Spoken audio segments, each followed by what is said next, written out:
የዛሬውን ጥልቁ ውይይታችንን የምንጀምረው በአንድ እጅግ በጣም አጓጊ ጥያቄ ነው። ሁለተኛው መለኮታዊ አካል ጊዜንና ህዋን በሙሉ የፈጠረ ነው። ታዲያ እንዴት ነው ያንን የፈጠረውን ነገር መልሶ ለመውረስ ሲል ፍጡር ሊሆን የቻለው? ይህ እኮ አንድ ሰው የራሱን ቤት ለመውረስ ከቤቱ ወጥቶ እንደ አዲስ ተከራይ ሆኖ እንደ መግባት ነው አይመስልም? በጣም ትክክል ነሽ። የክርክሩም መሰረት ያለው እዛ ላይ ነው። ያው አመክንዮው ቀላል ነው። አንድ ሰው አስቀድሞ በባለቤትነት የያዘውን ንብረት ሊወርስ አይችልም። ውርስ ማለት ንብረት ከአንድ ሰው ወደ ሌላ ሲተላለፍ ነው። ስለዚህ ምንጮቹ እንደሚሉት ሁለተኛው መለኮታዊ አካል ጊዜንና ህዋን በህጋዊ መንገድ በውርስ ለመቀበል መጀመሪያ የነበረውን የባለቤትነት መብቱን መተው ነበረበት። አዎ፣ ይህ ደግሞ ቀላል ነገር አይደለም። ከፍተኛ የሆነ የህልውና ለውጥ ይጠይቃል።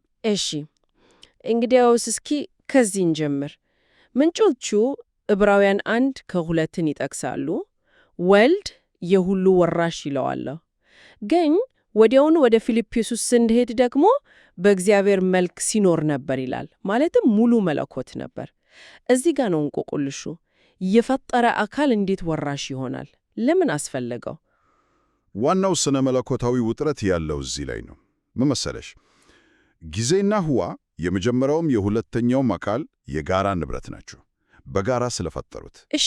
ስለዚህ ሁለተኛው አካል እነሱን በውርስ ለመቀበል የራሱን የባለቤትነት መብት በፈቃዱ መተው ነበረበት።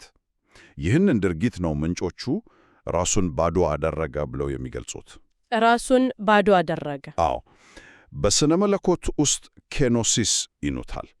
ይህ ማለት መለኮታዊ መብቶቹን እና ክብሩን በፈቃዱ ወደ ጎኑ ትቶ የፍጡርን በተለይም የሰው ልጅ ሁኔታ ወሰደ።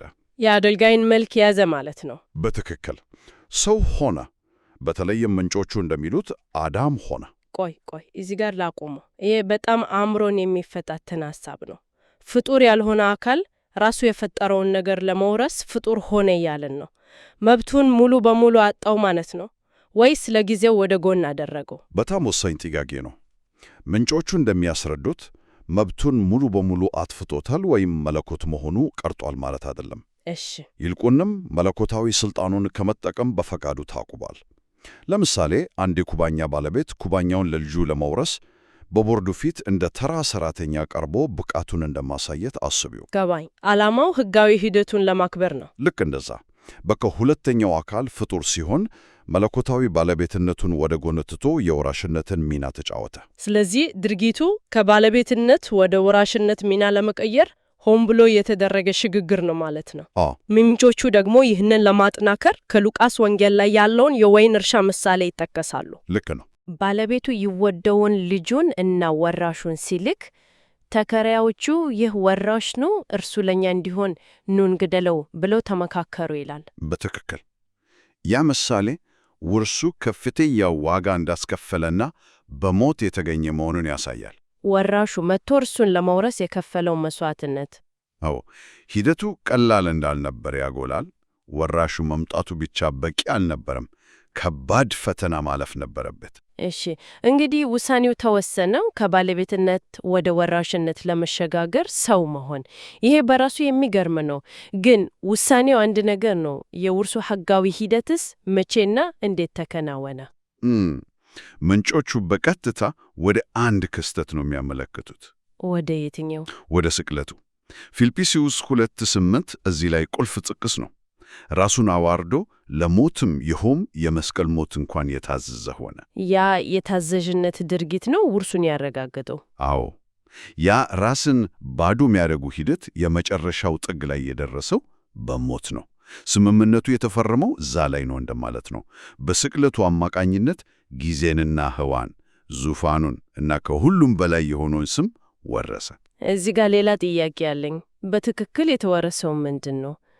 ከቁሳዊው ዓለም በላይ የሆነ ነገር ይመስላል። ሰነዱ ከስም ሁሉ በላይ የሆነውን ስም መውረስ ነው ይላል። ይህ ምን ማለት ነው? ለእኛ እኮ ስም መለያ ብቻ ነው።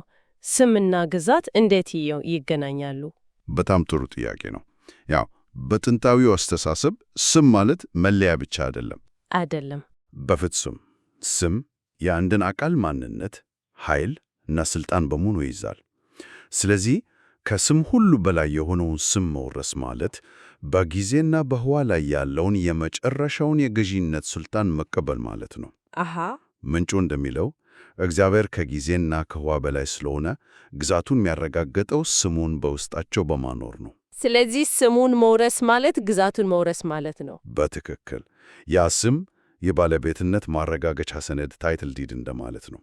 ማቴዎስ 28 ላይ ሥልጣን ሁሉ በሰማይና በምድር ተሰጠኝ የሚለው ቃል የዚህ ውርስ ውጤት ማረጋገጫ ነው። ሥልጣን ሁሉ? አዎ።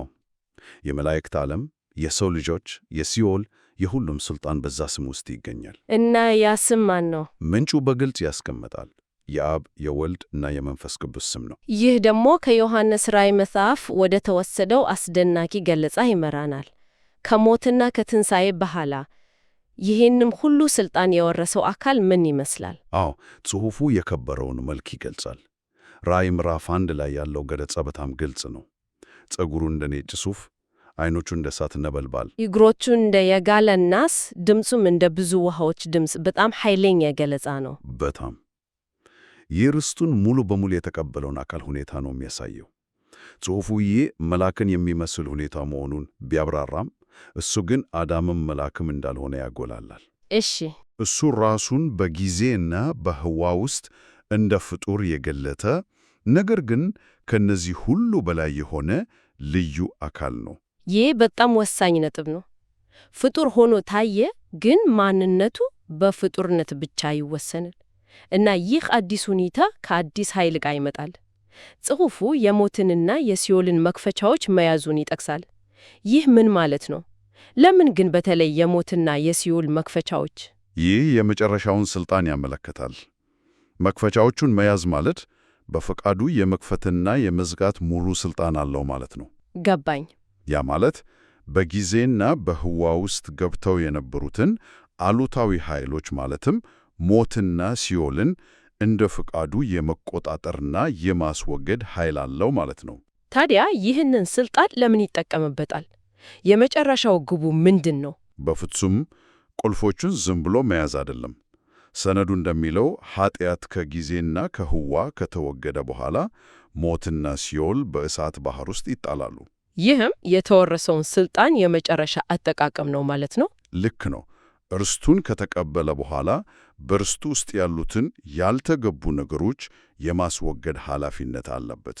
ይህ የዚያ ኃላፊነት መግለጫ ነው። ይህ ሁሉ የሚከናወነው ግን ከእኛ ግንዛቤ በላይ በሆነ ደረጃ ነው። እኛ በጊዜና በህዋ ውስጥ ስለምንኖር ከዚህ ውጭ ያለን ነገር ማሰብ ይከብደናል። ምንጮቹም ይህንን ይጠቅሳሉ አይደል? አዎ፣ ያ በምንጩ ውስጥ ወሳኝ የሆነ የአእምሮ ትሕትና ነጥብ ነው። ሁለተኛው አካል በሁሉም ቅጽበቶችና በሁሉም ቦታዎች ላይ በአንድ ጊዜ እንደሚገኝ ይገልጻል። እንዴት? ያንን እንዴት እንደሚሰራ በጊዜና በህዋ ለተወሰነ ፍጡር መረዳት ከአቅም በላይ ነው። እኛ ባለ 3 መጥራ ዓለም ውስጥ ሆነን ባለ 4ና ከዚያ በላይ መጥራ ያለውን እውነታ ለመረዳት እንደምንሞክረው ያህል ነው። ታዲያ እኛ ምን ያህል ልናውቅ እንችላለን? የእውቀታችን ጣሪያ የት ላይ ነው? ልንረዳ የምንችለው የተገለጠልንን ብቻ ነው።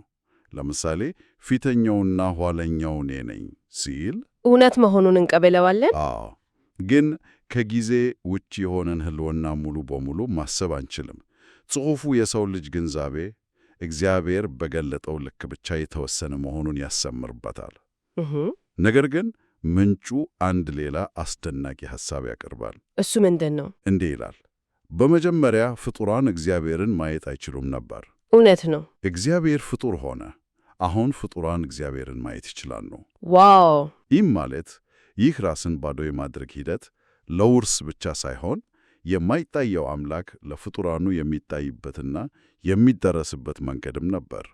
በትክክል የውርሱን ዓላማ ከሕጋዊ የሥልጣን ዝውውር ባለፈ ከፍጡራን ጋር ጥልቅ ግንኙነት ለመፍጠር እንደተደረገ ድርጊትም ያሳየዋል። ይህ ማለት እንግዲህ የክርስቶስን ሥራ የምንመለከትበትን መነጽር ሙሉ በሙሉ እንድንቀይር እየተጠየቅን ነው። ከኃጢአት ክፍያ አንጻር ብቻ ሳይሆን ከዓለም አቀፋዊ የሥልጣን ሽግግር አንጻር እንድናየው። ልክ ነው። ዋናው ቁም ነገር ይሄ ነው።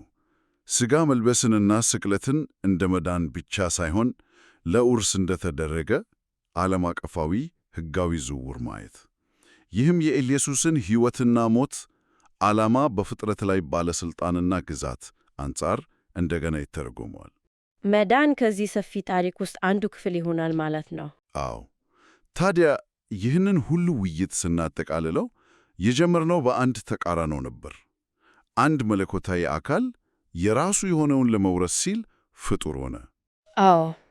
ክርክሩን ስንመለከት ይህ የተገኘው ራሱን ባዶ በማድረግ እስከ ሞት ድረስ በመታዘዝ እንደሆነና ውጤቱም በጊዜና በህዋ ሁሉ ላይ ከፍተኛ ሥልጣንን መቀበል እንደሆነ አይተናል። የውይይታችን ማጠቃለያ ይሄው ነው።